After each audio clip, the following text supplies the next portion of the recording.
Hello friends, welcome to Learn with Vakar YouTube channel. Part 5 है। इससे पहले मैं जो 4 पार्ट्स हैं वो पहले ऑलरेडी बना चुका हूँ। इस चैनल की प्लेलिस्ट में मैं उनको डाल दूँगा, वहाँ से जाकर आप इनको देख सकते हैं। लेकिन अगर आप इस चैनल पे न्यू हैं तो इसको सब्सक्राइब कर लें और साथ लगी हुई बेल को प्रेस करें ताकि इस तरह की जो नेक्स्ट आने वाली वीडियोज़ हैं वो बर वक्त आप तक पहुँच सके। तो दोस्तों, क्वेश्चन नंबर 1 है हमारे पास, the shortest day in the northern hemisphere is. तो नॉर्दर्न हेमिसफेयर के अंदर जो शॉर्टेस्ट डे है वो किस डेट को आता है, तो ये आपने याद रखना है। ये कॉमन सा क्वेश्चन है। 22 दिसंबर, 22 दिसंबर को सबसे छोटा दिन होता है। क्वेश्चन नंबर 2 है, the earth revolves around the sun in its orbit by approx. तो कितनी डिग्री पे जो अर्थ है हमारी, जो हमारी ज़मीन है, वो इससे सन के गिर्द चक्कर लगाती है। तो इसका ऑप्शन सी ठीक है, 1 degree per day. Question number 3 हमारे पास, 1 degree of longitude on the equator is equal to a distance of. तो ये लॉन्गिट्यूड और लॉन्गिट्यूड ये मैं पिछली वीडियोस में एक्सप्लेन कर चुका हूँ। आप वहाँ से इसकी एक्सप्लेनेशन दे सकते हैं। लेकिन यहाँ पे इसका जो राइट आंसर है वो 55 किलोमीटर है। तो इसका जो राइट आंसर है वो है 55 किलोमीटर। क्वेश्चन नंबर 4 हमारे पास है, विच of the following countries has longest land frontiers. तो जिनके अंदर ज़्यादा लैंड है बनिस्बत दूसरे एरिया के, तो इन सब में से कौन सा है? Burma, Russia, China. तो इसमें आपने याद रखना है चाइना है जो सबसे बड़ा या लॉन्गेस्ट जिसका लैंड फ्रंटियर्स है। क्वेश्चन नंबर 5 है, विच of the following is not a Scandinavian country. तो स्कैंडिनेवियन कंट्रीज़ आपको पता होने चाहिए, या आपके ऊपर आप खुद इनको सर्च करें कि कौन कौन से हैं। तो ये जो नीचे लिस्ट दी गई है इसमें से बेल्जियम ऐसा कंट्री है जो कि स्कैंडिनेवियन कंट्री नहीं है। क्वेश्चन नंबर 6 है, the process by which water and wind wear down the rocks. तो जिसके ज़रिए जो वाटर, पानी और तूफ़ान से जो मतलब जो चट्टानें होती हैं घिसना शुरू कर देती हैं, तो इस प्रोसेस को क्या कहते हैं? तो इसका सही आंसर ए है, एरोजन इसको कहा जाता है। क्वेश्चन नंबर 7 है, what is the duration of a day at the poles. जो नॉर्थ पोल और साउथ पोल है इस ज़मीन का, उसके ऊपर एक दिन का ड्यूरेशन कितना होता है? हमारा जो है वो तो 24 घंटे है, लेकिन आपने इसको याद रखना है कि वहाँ पे जो एक दिन का ड्यूरेशन है वो 6 मंथ का है। तो ऑप्शन बी इसमें ठीक है। Question number 8, which of the following countries is known as the land of the midnight. तो नीचे कंट्रीज दिए गए हैं, इनमें से कौन सा ऐसा कंट्री है जिसको मिड नाइट सन कहा जाता है? तो इसका सही आंसर है नॉर्वे। तो आपने इस सी को याद रखना है, नॉर्वे।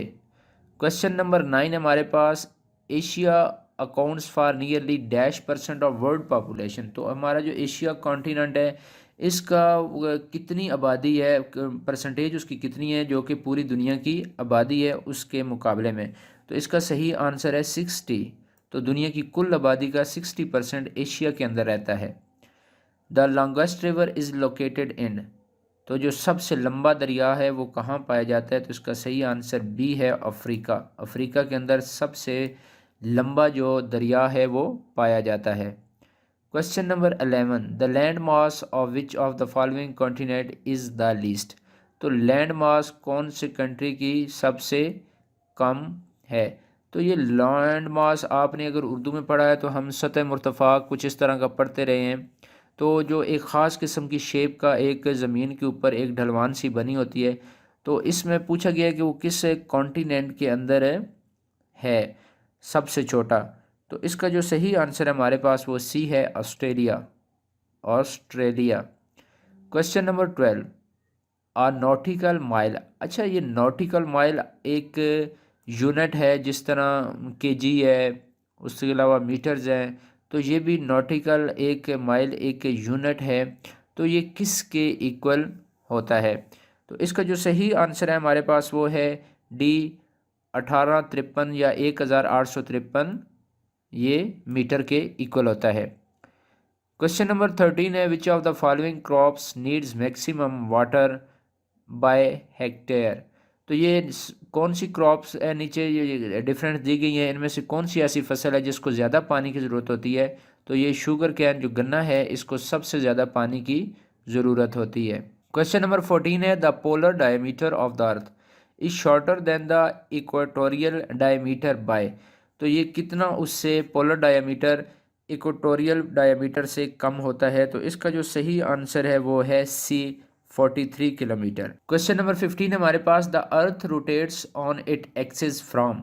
तो ये जो अर्थ अपने एक्सिस के ऊपर रोटेट करती है तो ये किस साइड से किस साइड की तरफ होती है। तो आपने इसका जो आंसर है वो याद रखना है, वो बी है, वेस्ट टू ईस्ट, यानी मगरब से मशरक की तरफ इसकी रोटेशन होती है।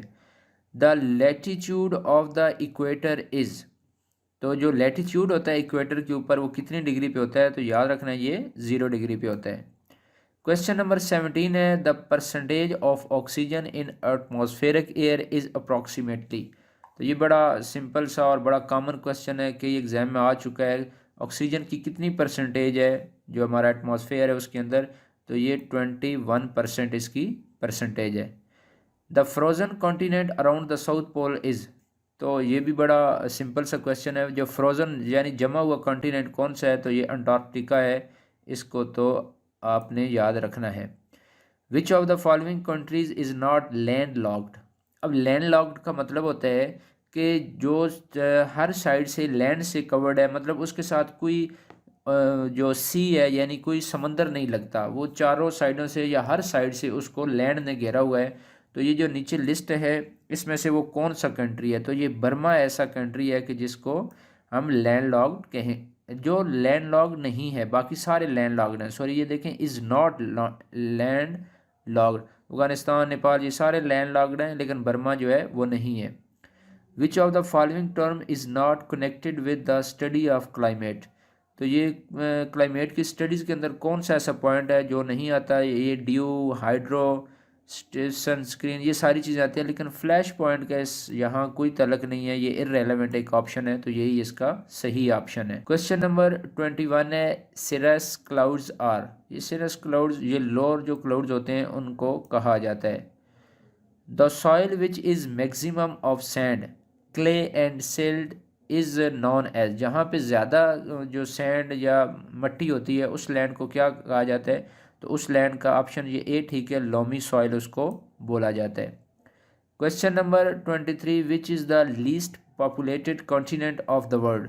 सबसे कम पॉपुलेशन किस कॉन्टिनेंट पे है। तो ये भी अंडरस्टैंड है, अंटार्कटिका ऐसा कॉन्टिनेंट है जिसके ऊपर सबसे कम पॉपुलेशन है। Question number 24, all of the following are renewable abiotic resources in nature except. ये 4 ऑप्शन है, इसमें से एबायोटिक जो सारे एबायोटिक हैं लेकिन एक नहीं है, और वो है आयरन और जो है ये सी ऑप्शन इसका ठीक है। विच of the following is non metallic mineral. In 4 option में से कौन सा ऑप्शन है जो कि नॉन मेटालिक मिनरल्स है। तो इसमें जो जिप्सम है ये नॉन मेटालिक मिनरल है, ये आपने याद रखना है। जिप्सम जो ऑप्शन बी है। तो दोस्तों ये थी आज की वीडियो। अगर अच्छी लगी है तो उसको शेयर करना और कमेंट्स में मुझे ज़रूर अपने व्यूज़ आप शेयर करें। इसके अलावा कोई और किसी किस्म की हेल्प आपको चाहिए तो वो भी शेयर करें। इन क्वेश्चन में कोई गलती मैं कर जाता हूँ तो उसके लिए माजरत, क्योंकि डिफरेंट बुक्स पे डिफरेंट आंसर आ रहे होते हैं, तो आप उसकी करेक्शन कर दें, बजाय उस पर आप गुस्सा या सीख पा मत हो, उसकी करेक्शन कर दें ताकि दूसरे लोगों के लिए वो फ़ायदा मंद हो। तो थैंक यू फॉर वाचिंग। शुक्रिया। अल्लाह हाफिज़।